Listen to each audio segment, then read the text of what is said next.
Hey gang, what's up? Welcome back here to another edition of Intuitive Angling. Much appreciate you guys making some time out of your busy schedule to watch the video. I know that everybody's got a limited amount of time, so I appreciate you guys taking a few minutes and watching it. Today we are going to discuss my unpopular opinion that I have on jerkbait fishing. I'm going to explain to you why you need to adopt my unpopular opinion. It'll make you a lot better jerkbait angler. So we're going to get into detail on that. But first, I just want to remind you guys about the Baitworks Intuitive Angling Holiday Box. Guys, initially we got 500 of these boxes, and I think we're down to like 50 left is all. So if you guys are interested in this, I'll include the Baitworks Intuitive Angling Tackle Box link in the description. This is full of all tournament grade cutting edge tackle that I picked out myself at the Baitworks Tackle Store in Springfield, Missouri. It doesn't, a bunch of these boxes you guys see, these subscription boxes are just full of junk. This is tournament grade stuff. I can't tell you what's in it, but I can tell you there is some megabass in it, along with a video link that I put together to explain how to fish everything in it. So you guys can get them, the Baitworks link I'll include in the description here. I much appreciate it on that. Okay guys, let's get into this unpopular opinion here. Now you guys that have been with the channel before, you've heard this to some extent because I've made it clear of my viewpoint on this. I wanted to go into some more extensive detail on it, especially for the people that haven't heard it. And the unpopular opinion I want to talk about is the fact that you need to fish a jerkbait with a spinning rod 98% of the time. And I'll talk briefly about the 2% when you do. The only time you do not want to fish a jerkbait on a spinning rod is if you're fishing it in dirty, shallow water where you're fishing it maybe over grass that's that far into the water where you don't have to get it down. Other than that, you should always fish a jerkbait on a spinning rod. Now, here's the reason why with that. Now, if you guys don't believe me how effective this is, you can just ask one of the many people that have been on the water jerkbait lesson with me. The first thing I do is teach them how to use a jerkbait on a spinning rod, and I have never had anybody say that they did not think that that was a better way to fish it, more sensitive, better way. All my buddies that have fished with me here in the Ozarks, I've got them transitioned to spinning rods. I've kept this a secret a long time. I used not to talk about it at all until I started doing these YouTube videos.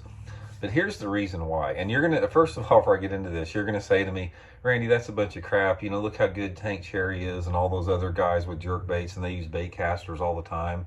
Yeah, they're great jerkbait anglers. My rebuttal to that is if they would adopt a spinning rod, they would even be better. They'd even catch more bass on a jerkbait than they do on a bait caster. And I'll explain why here. First of all, there's a lot of different reasons. The number one thing is you can impart an action and you can have a feel with a spinning rod that you cannot duplicate with a bait caster. You've got a feel that comes with using lighter line and having the guides point down versus up, and the ability to manipulate that bait with your wrist differently than you can a bait caster. The only way you can do it is to try it and feel. And if you go out there and you fish a spinning rod with a jerkbait all day long and then go back to a bait caster, it will feel awkward as hell to pick the bait caster up because you do not have the feel with it. Your feel and your ability to impart action and manipulate and stay in contact with that jerkbait is cut in half with a bait casting rod. Now, that's one aspect of it. Now, this is especially critical in the winter time when you have to make subtle movements. You know, a lot of you guys out there, you see them just whipping a jerkbait really hard like that. And yeah, maybe a bait caster, you can get away with that if you're ripping a jerkbait for smallmouth in the summertime. But when you're fishing a jerkbait in the traditional methods, where you want to get the maximum depth out of that bait and you have to finesse it in its deepest part, you can feel what that bait is doing, and you can put subtle action on that jerkbait that cannot be duplicated with a bait caster. It simply cannot be done. On top of that, you can make a longer cast with a spinning rod. I use my jerkbaits on 6, 8, and 10 pound test fluorocarbon. I promise you I can outcast you 20% further on a spinning rod with a jerkbait than you can with a bait caster, especially in the wind. You can make casts into the wind at a 45-degree angle or with the wind with a spinning rod, and you can simply whip it out there so much more further with that. On top of that, spinning rod allows you to use a lighter line. I'm going to say probably half the time when I'm jerkbait fishing, I use 6 pound test Seagar and Vizex fluorocarbon. 6-pound test will allow me to gain an extra 2 to 3 feet on my jerkbait depth over most people that use like 10 to 12-pound test on their jerkbaits. You simply cannot attain the same depth, and that is critical in a lot of situations with that. Another thing about that is you can fight the fish so much better.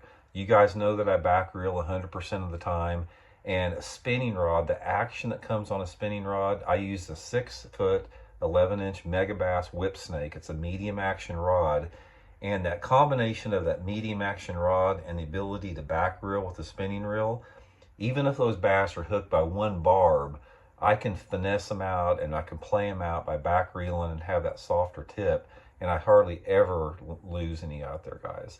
So the point is put your bait casters away. All you guys that are locked into using bait casters for jerk baits, the only reason you're doing it is you have not fished a spinning rod. If you would fish a spinning rod with a jerk bait, you can't tell me that it's better to do it with a bait caster. It simply is not. It's not a better tool for that. And most people are just not trained to use a spinning rod. They haven't been taught to that. They learned on a bait caster. They stay with a bait caster. They see some pros using bait casters all the time. And like I said, it's not the way to go. And the trend is getting more and more into spinning rods. You're seeing more pros using spinning rods. You know, I've really tried to educate the public to how effective it is with it. And just try it. I'm just here to help you guys out. I'm not telling you guys this to just hear myself talk. I'm sharing this information with you because it will make you'll catch more bass on a jerkbait. You'll catch bigger bass. You won't lose as many bass. It's just, you'll thank me after you try it a while. I can guarantee you with that, including all the pros out there. All you pros out there that are thinking, oh, Randy, you're full of crap. If you were that great with a jerkbait, you'd be winning the Bassmasters Classic.